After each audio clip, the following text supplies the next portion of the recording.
Bonjour et bienvenue dans À chacun son senior. Aujourd'hui, pour ce tout premier épisode intitulé Dans la peau d'une aidante, nous recevons Linda qui va nous témoigner comment elle accompagne son grand-père au quotidien. Bonjour Linda.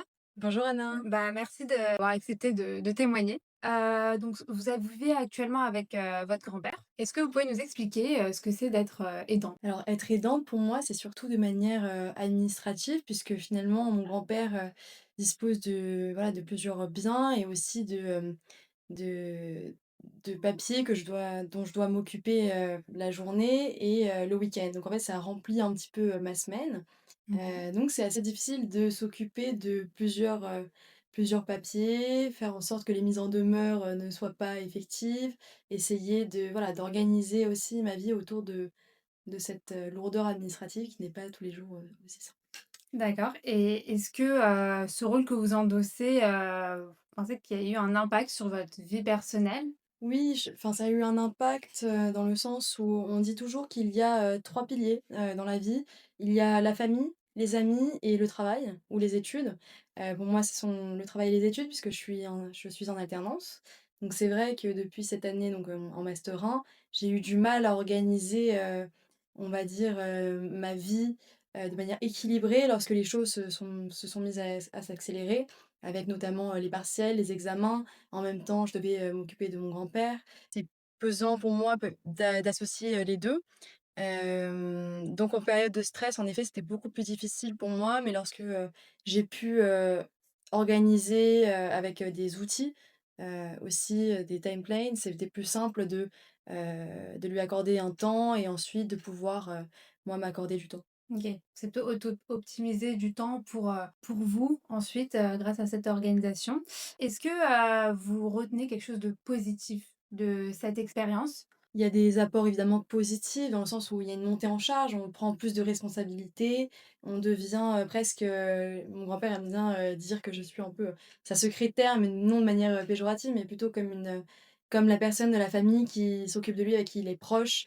Et c'est vrai que lui ne veut pas que les affaires, sortent en dehors de la famille, donc c'est plus, sa petite fille, mais en même temps, sa confidente. Et parfois, et Dieu sait que c'est dur d'être, la confidente d'une personne qui potentiellement, ressasse aussi des choses sur sa vie, mais tout ça, c'est difficile à vivre et parfois, en effet, il faut mieux mettre une distance lorsqu'on peut le faire.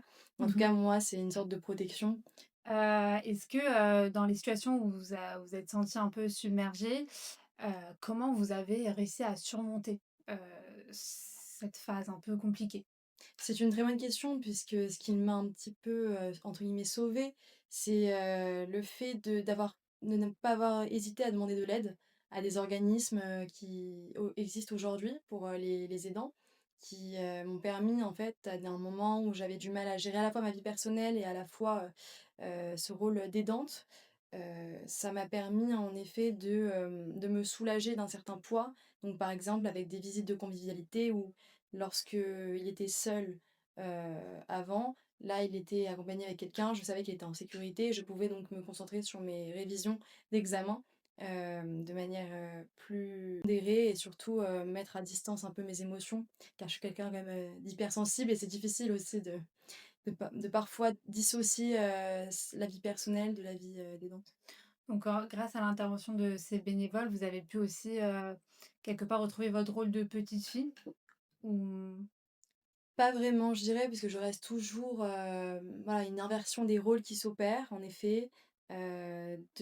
Quand j'étais plus petite, c'était, mon tout, j'étais son tout et c'est lui qui s'occupait tout le temps de moi et aujourd'hui, il y a une inversion des rôles où je m'occupe aussi de lui. Mais c'est vrai que lui, c'est plus mentalement aussi, mentalement, l'espace administratif et aussi l'espace, on va dire, de la vie quotidienne qui devient, plus dur à gérer en tant que personne, seule et âgée. Mais de l'autre côté, je retrouve une place, je me retrouve grâce au bénévolat, j'ai pu me retrouver, voir plus mes amis et surtout avoir une vie en dehors de, cette concentration d'émotions parfois négatives, parfois positives, mais assez difficiles à gérer pour une personne. quels conseils vous donnerez-vous aux aidants qui vous écoutent? Demander de l'aide, ne pas avoir honte, de la situation parce que plus la situation dure et plus la cocotte se remplit, il faut pas qu'elle explose. C'est difficile après de gérer, les différentes ébullitions de cette cocotte, donc il faut mieux, la mettre à feu doux, on va dire, Laisser pour, mijoter, plutôt que laisser mijoter jusqu'à ce que ça explose. Donc voilà, demander de l'aide, en parler. Important d'être bien entouré aussi de personnes qui comprennent, la situation, donc voilà, se retourner vers, les organismes, les personnes proches qui peuvent nous orienter, voilà. Bah, écoutez, je vous remercie pour ce témoignage, assez sincère et touchant. Merci, voilà, d'avoir, témoigné, dans À chacun son senior et je vous retrouve à très vite pour un nouveau podcast. Merci beaucoup Anna.